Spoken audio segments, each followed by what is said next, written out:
లోకేష్ పుట్టినరోజు సందర్భంగా అన్నమయ్య జిల్లా తెలుగుదేశం పార్టీలో విభేదాలు భగ్గుమన్నాయి.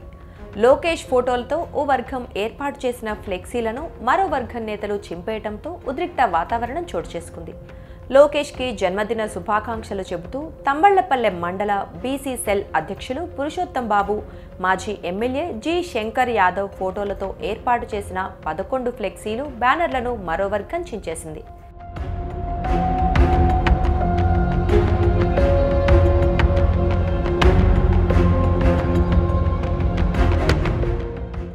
గుర్తు తెలియని వ్యక్తులు పురుషోత్తం బాబు వేయించిన బ్యానర్లను మాత్రమే చింపేసి తంబళ్లపల్లి ఇన్ఛార్జ్ దాసరిపల్లి జయచంద్రారెడ్డి పేరుతో ఉన్న బ్యానర్లను చించకుండా వదిలేయటం ఉద్రిక్తతకు దారితీసింది.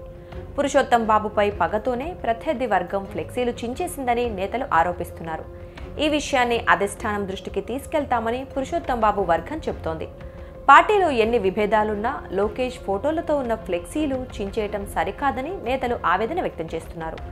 మరోవైపు ఇదే జిల్లాలోని బి కొత్తకోటలోనూ లోకేష్ ఫ్లెక్సీలను కొందరు ధ్వంసం చేశారు.